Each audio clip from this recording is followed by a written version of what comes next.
Boa noite a todos aí que nos acompanham pela internet. Estamos começando aqui mais uma live, diretamente aqui da cidade de Nova Trento. Estamos aqui na casa do Júnior e nessa noite Deus tem uma palavra para você. Deus certamente vai falar com você. Fique com a gente aí e com certeza Deus vai falar com você. Amém? Amém. No nome de Jesus, eu oro, Senhor, por cada vida que está nos acompanhando, por aqueles que ainda vão nos acompanhar. Tu conheces, ó Pai, a necessidade do coração de cada um. Tu conheces a necessidade de cada família que nos acompanha. Aqueles que ainda vão assistir essa live, eu te peço, Pai, visita cada um agora.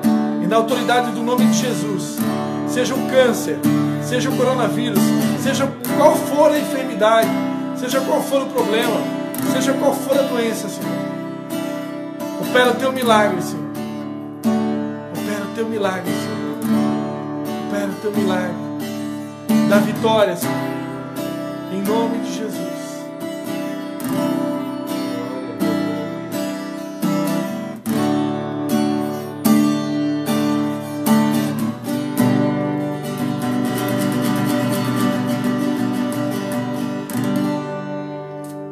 Aleluia. Louvado seja o teu nome, Senhor Jesus. Oh, Senhor. Calma o nosso coração, Pai. Eu vou tirar essa blusa aqui. Vou tirar aqui. Esquentou demais. Está pegando fogo aqui. Santa Catarina, para quem não sabe, o tempo tá meio louco, né? Tem dia que tá um frio de lascar. E aí, de repente, hoje já deu uma esquentada.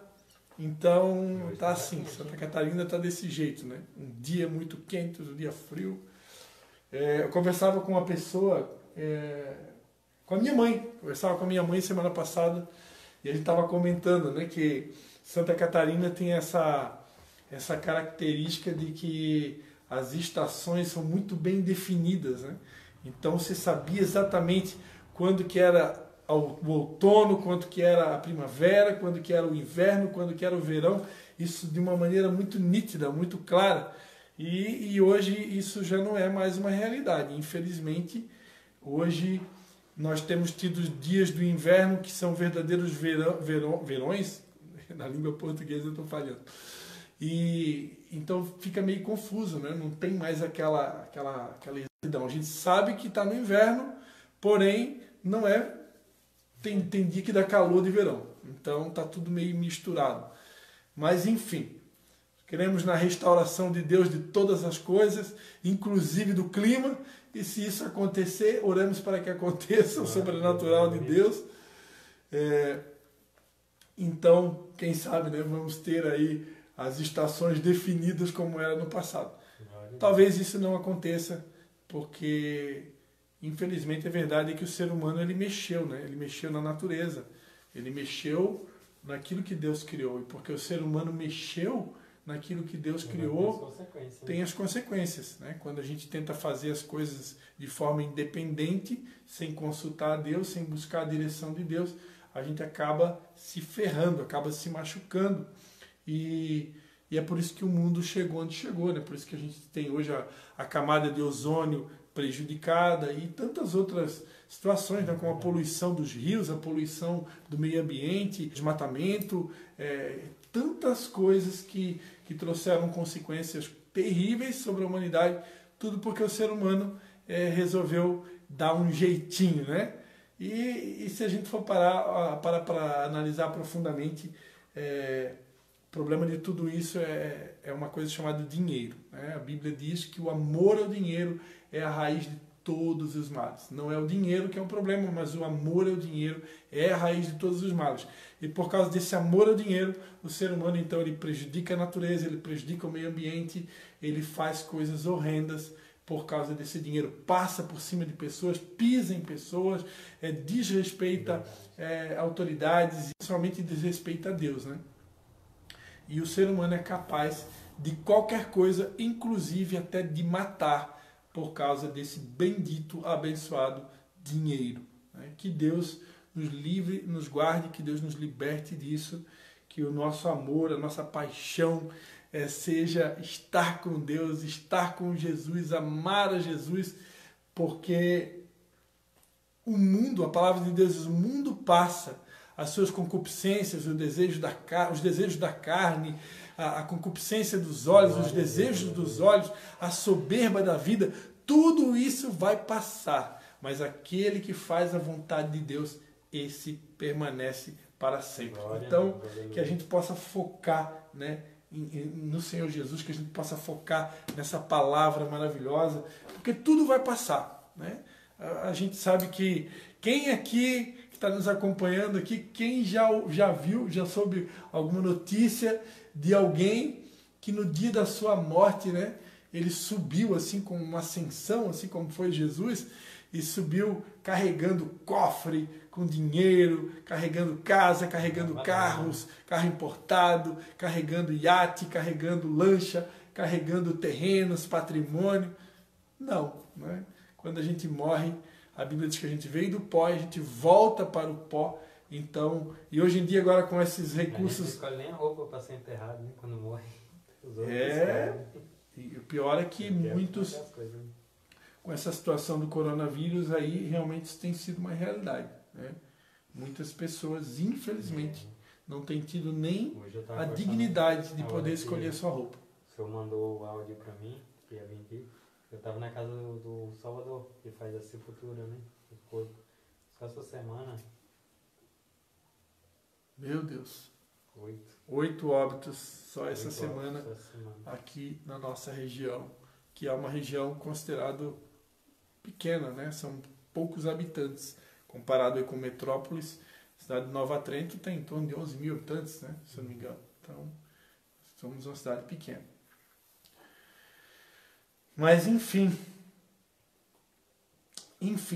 Deus tem uma mensagem para nós hoje. Deus já está falando com a gente, Deus já está aqui, o Espírito Santo está aqui, mas Deus tem uma palavra rema para a gente, e eu queria ler, né, a passagem que está lá em Lucas, capítulo de número 15.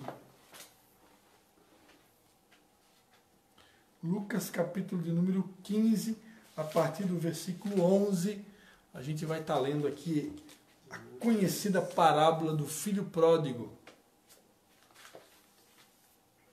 Aleluia. Lucas 15. Lucas 15, capítulo? Versículo 11 em diante. Só o louvor já podia parar por aqui, né, Jandira? Estava muito bonito, né? Deus está... A palavra de Deus está forte. Lucas 15, versículo 11.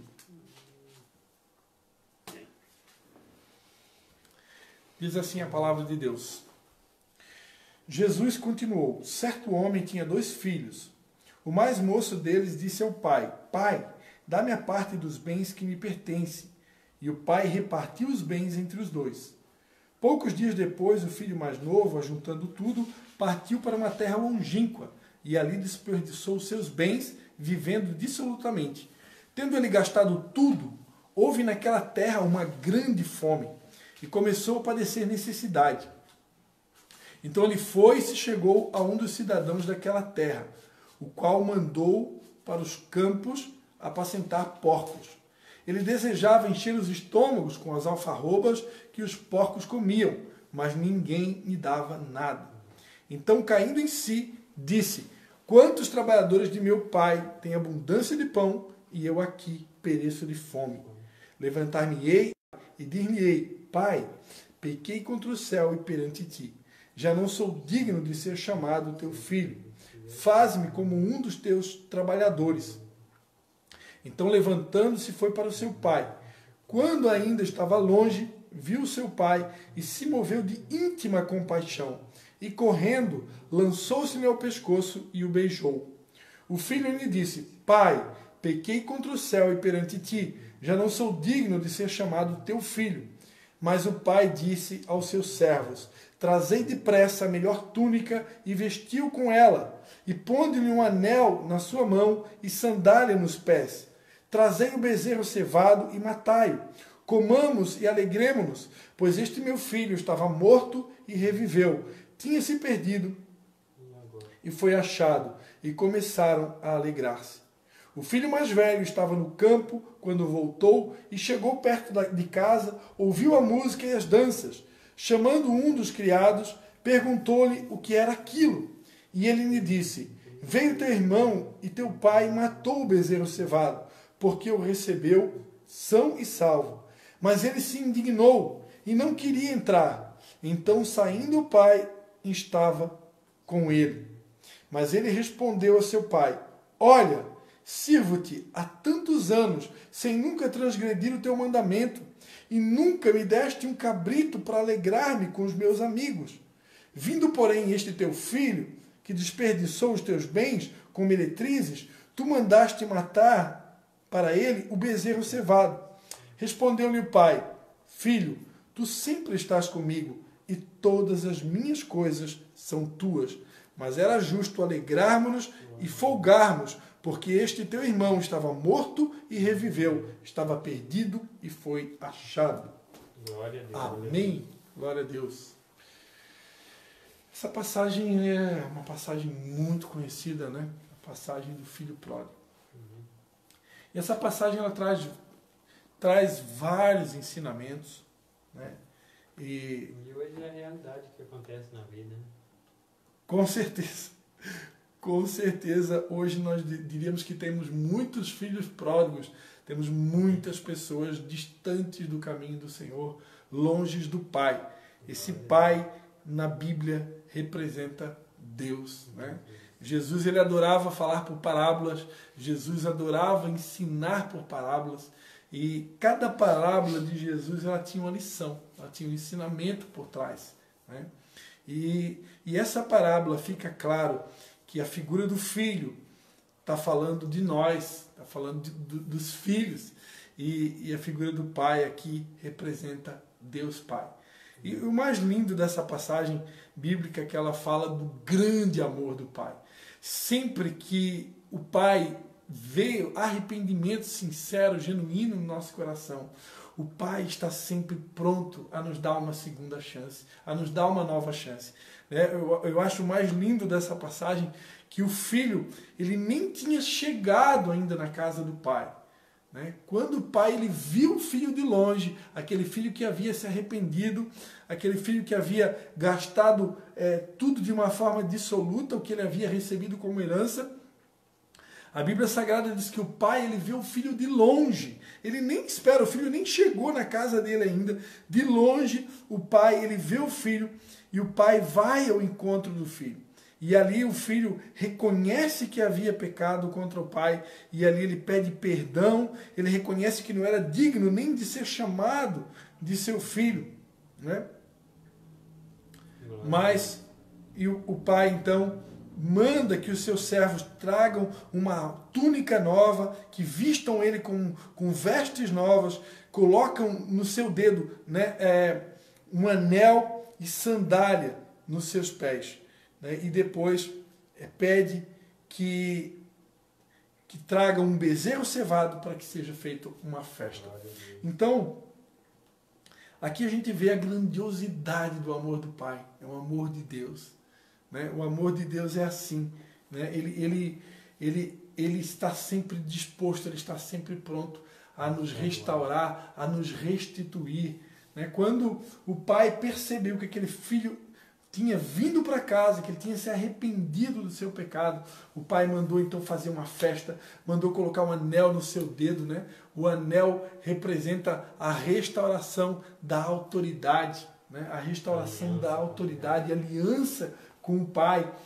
Ele coloca as sandálias nos pés, as sandálias fala dos calçados da paz, a restituição da capacidade de pregar, de anunciar as boas notícias. O pai coloca um anel na mão, o pai coloca vestes novas, né, no filho e manda fazer uma festa. E o mais lindo é que eu gosto ainda dessa passagem é que a Bíblia diz que quando o pai se encontra com o filho, que ele vai ao encontro do filho, ele corre na direção do filho e ali ele beija o filho e abraça, né?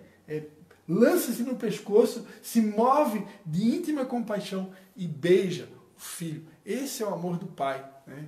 Esse é o amor de Deus para cada um de nós. Não importa, Jandira, o teu erro, não importa a tua falha, não importa se um dia você pecou, não importa se um dia você se distanciou de Deus, não importa se você fez tudo errado, né? Usou droga, se prostituiu, traiu, fez coisas horrendas, né? Não importa o tamanho do pecado.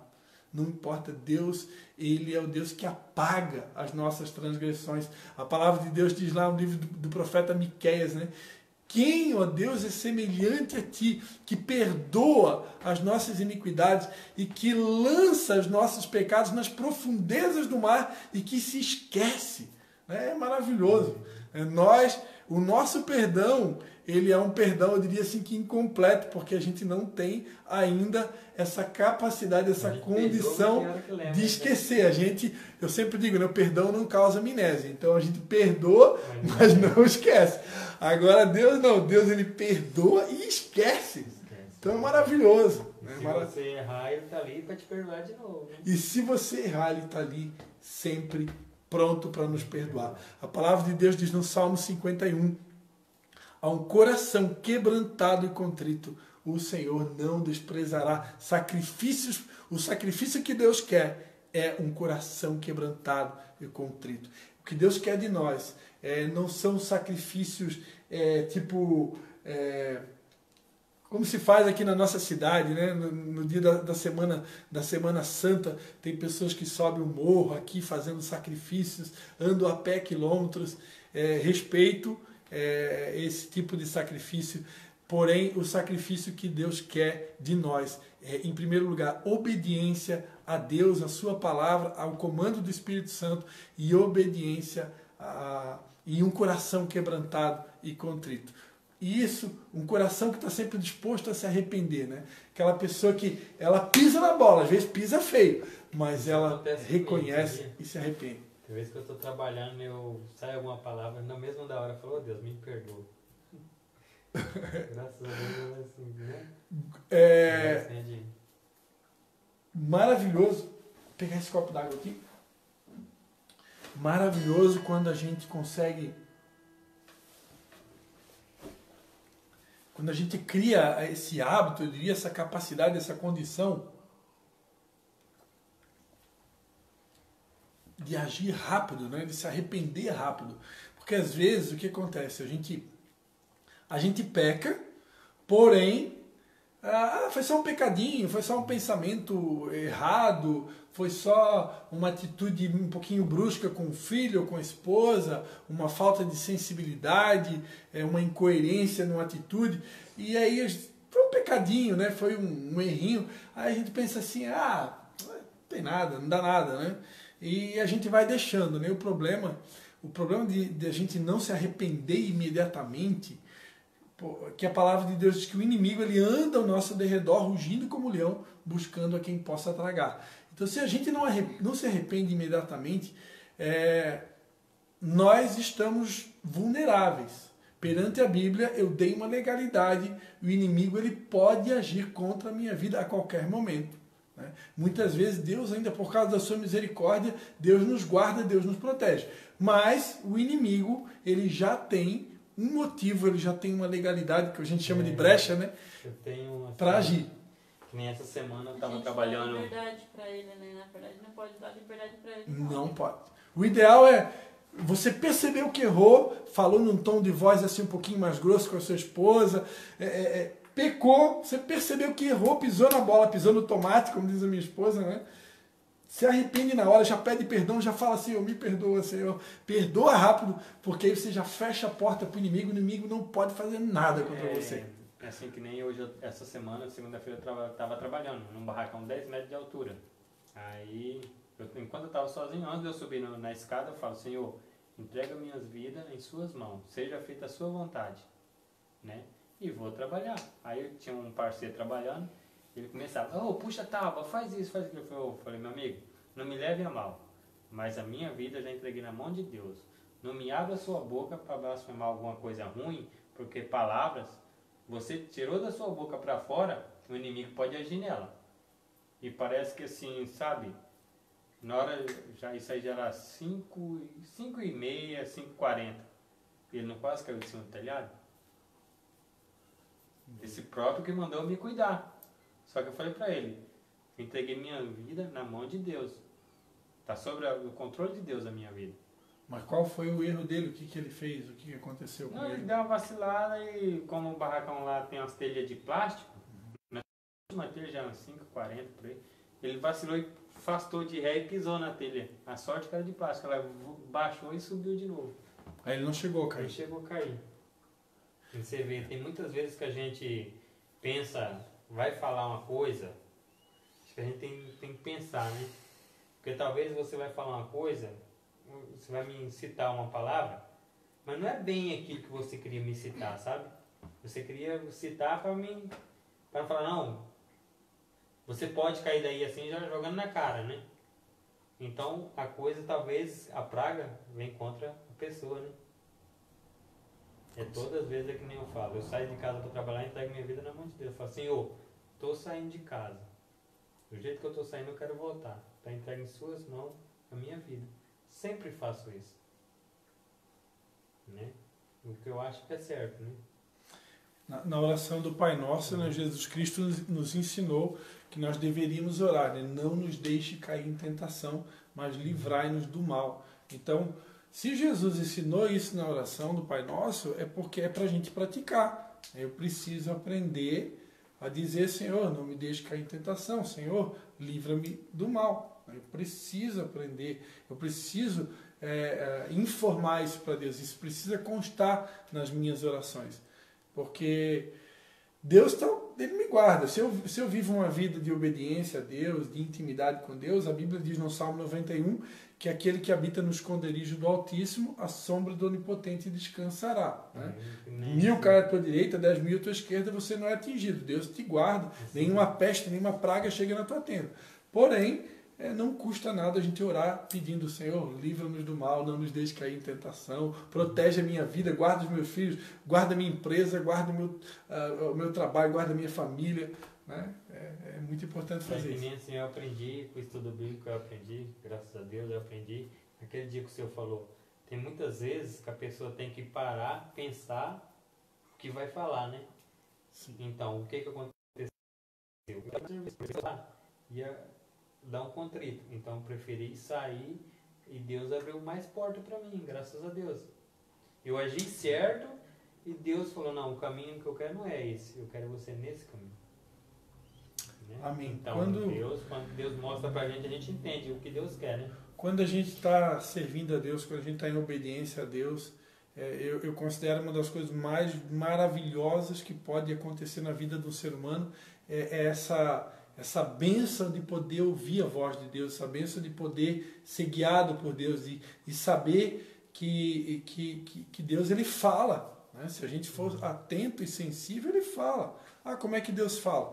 Deus ele fala no nosso coração, ele nos dá pequenos impulsos do que nós devemos fazer. Eu preciso estar atento e ter uma vida correta diante de Deus. E Ele está o tempo todo falando. Ele fala através da sua palavra, Ele fala através do Espírito Santo, Ele fala através da natureza, Deus fala através de sinais, Deus fala através de homens e mulheres de Deus, de profetas, de apóstolos, de pastores, de líderes, de mestres.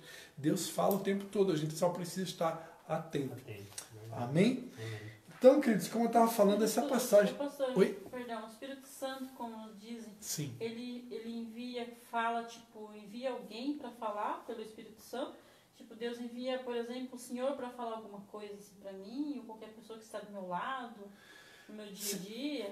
Todas as pessoas, perante a Bíblia, todas as pessoas que creem que Jesus é o Filho de Deus, a palavra de Deus diz que a partir do momento que você crê que Jesus é o Filho de Deus, nós recebemos um selo chamado selo do Espírito Santo. Então, todo aquele que crê que Jesus é o Filho de Deus, ele tem o Espírito Santo. Então, toda pessoa que tem o Espírito Santo, ela pode ser usada por Deus a qualquer momento para falar com você. Em qualquer lugar, em qualquer hora, em qualquer momento. Mas, geralmente, é uma pessoa que Deus toca para falar com A diferença é a seguinte. Aqueles que buscam mais a Deus, que se enchem do Espírito Santo, porque a Bíblia ensina que a gente tem que se encher do Espírito Santo. A Bíblia compara a gente como um vaso, e esse vaso ele pode estar com um pouquinho de água, né, um pouquinho de Espírito Santo até aqui, ele pode estar nos lombos, como diz a Bíblia, ele pode estar nos artérios, nos joelhos e pode estar transbordando. O vaso pode estar transbordando. Então essa é a diferença. Tem pessoas que estão transbordando do Espírito Santo. Então ela vai conversar com você, você vai notar que é Deus falando o tempo todo. Que não é ela falando. Ela é um vaso, ela é um canal. E existe aquela pessoa que ela está raso de presença do Espírito Santo. Então, na maioria das vezes, vai estar falando a alma dela. Então, não necessariamente é Deus que está falando, é a pessoa mesmo. Né? Então, então, a gente tem que estar atento. Deus pode usar qualquer um.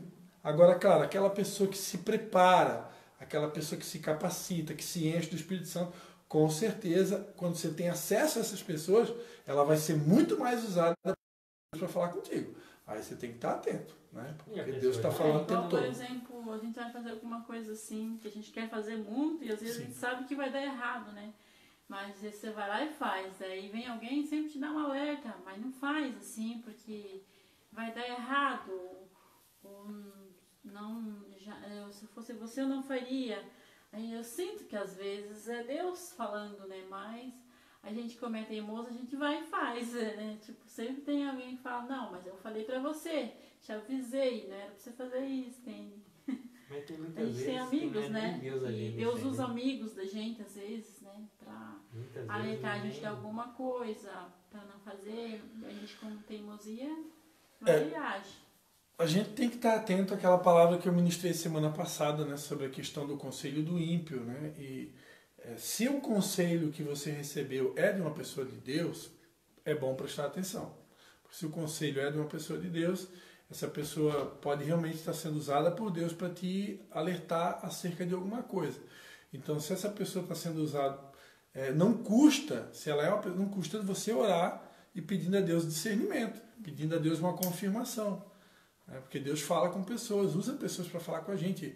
A minha esposa, ela tem muitos sonhos, então às vezes ela sonha com alguma coisa, ela conta para mim e eu já começo a orar. Porque às vezes aquele sonho é um sonho espiritual, Deus quer dar um recado. Então eu estou ligado em tudo. Né? Eu estou ligado em tudo que acontece, sinais, pessoas, tudo. Então, tem que estar realmente ligado. Agora, tem que avaliar quem é a pessoa, porque às vezes, dependendo da pessoa, se é uma pessoa que não conhece a Deus, que está distante de Deus, às vezes ela está só sendo usada para te confundir a tua mente. Né?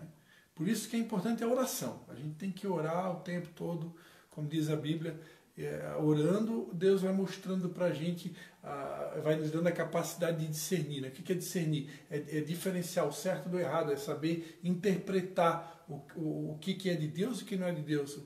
E para que caminho que eu devo seguir. Assim, também tem muitas pessoas que têm inveja, como ela não tem nada, ela também não quer ver você subir mais um degrau, né? É o que muitos têm, né?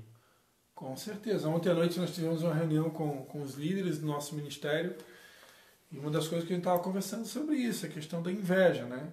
Até em se tratando de inveja, eu quero falar um pouquinho sobre isso depois. Mas como tem pessoas que têm problema com isso, né?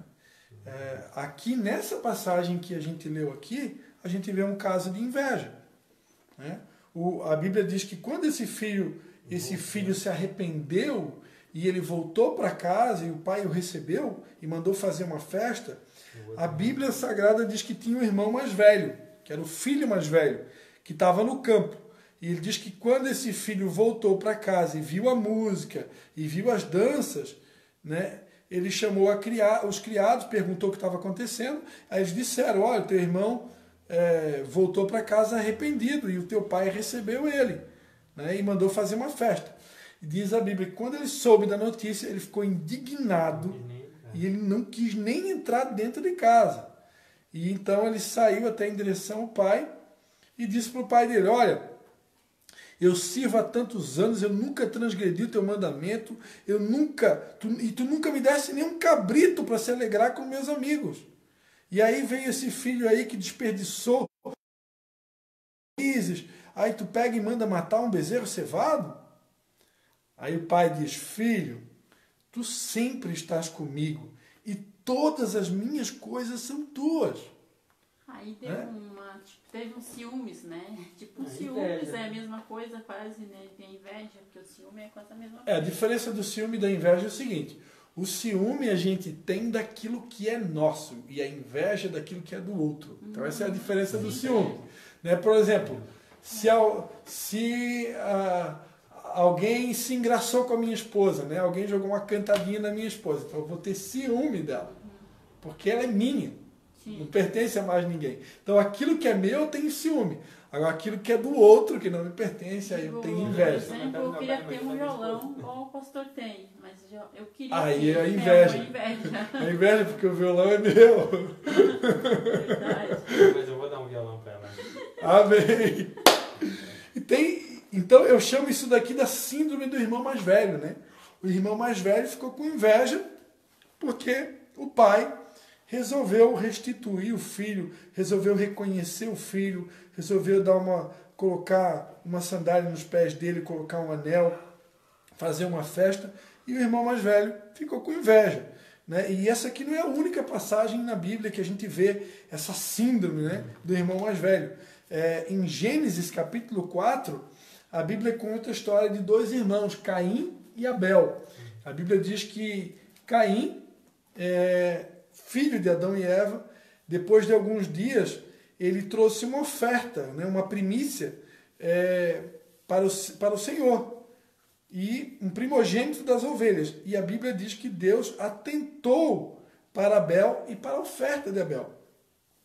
Mas Caim e para a oferta de Caim, Deus não atentou. E Deus se irou fortemente contra Caim e diz que... Caim se irou fortemente e descaiu-lhe o semblante, ou seja, Caim ficou abatido, né? Ele ficou com a face abatida. Então o Senhor disse para ele: por que você se irou? Por que descaiu o teu semblante? Por que você está aí abatido com essa cara de abatido? Se você proceder bem, você não vai ser aceito, mas se você não proceder bem, o pecado já está à porta, e sobre ti será o seu desejo, mas sobre ele você deve dominar. E a Bíblia diz que passou alguns dias, Abel estava no campo, e então Caim se levantou contra Abel e o matou.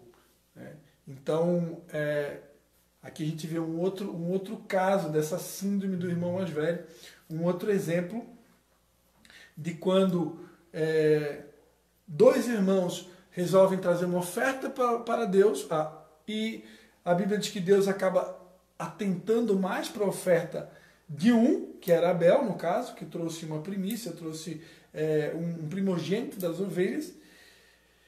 E aí, nessa situação, Caim, irmão de Abel, ele se revolta, ele fica irado, ele fica chateado com Deus, né? Porque isso nada mais é do que inveja. Que uma inveja causa, né? Meu Deus. Chega a levar à morte. Chegou ao ponto da pessoa assassinar. Coisas do dia a dia que a gente tem que ficar muito atento. Né? É que nem eu falo, a gente... Tem coisas assim, que tem momentos, né, que a gente passa da vida, que tem coisas que acontecem no dia a dia, a gente só tem que pensar assim, meu Deus, né, que Deus, né, esteja agindo nesse momento. Que tem coisas que as pessoas falam pra gente, tem dia que você fica indignado, né, com a palavra, né, mas simplesmente sempre tem que só pensar em Deus no momento. Eu, por exemplo, tem coisa assim que acontece assim, que às vezes chega uma pessoa e fala uma palavra, eu fico quieta porque eu fico pensando, eu fico indignado com aquilo. Aí eu penso assim, só penso assim, meu Deus, é a única coisa que eu penso. Porque é uma coisa assim que eu não concordo, né? Sim. Aí, mas a pessoa fala assim, como se fosse com uma ira de ódio, uma coisa assim, né? E tipo, a gente, como eu tô começando a conhecer mais assim a palavra, aí eu fico indignada com aquilo. Então, são coisas assim mas que eu fico pensando, nossa, eu não sei como é que pode. Mas tem pessoas assim, ter esse coração tão duro, tão cruel, né? Assim. Mas é que nem eu falo com a minha esposa, a gente que tá... Que nem ela tá conhecendo a palavra agora, a gente que conhece a palavra, que tá mais no caminho de Deus, muitas vezes o que incomoda as pessoas não é nem o que a gente tem, é a luz, o brilho que a gente brilha. Porque a gente que caminha no caminho de Deus, a gente destaca em qualquer lugar. Com certeza. Entendeu? Então, muitas vezes, a pessoa tem inveja, não é nem pelo tanto que a gente tem, mas pelo jeito que a gente é e pela forma da gente agir. Eu acho que sim. Porque a forma da gente agir é que nem eu falo, poxa, eu mesmo, eu conheço a palavra, a gente é carne, a alma, a gente erra, que nem eu falei para você hoje. Tem hora que eu estou trabalhando, escapa alguma coisa, algum palavrão, vou falar logo a realidade. Assim, mas no mesmo ato, eu já lembro, pô, Senhor, me perdoa por eu ter caído nessa tentação. Eu já peço perdão na mesma da hora. Aí tem as pessoas que ficam do meu lado assim, fica boiando. Fala, não, eu pequei.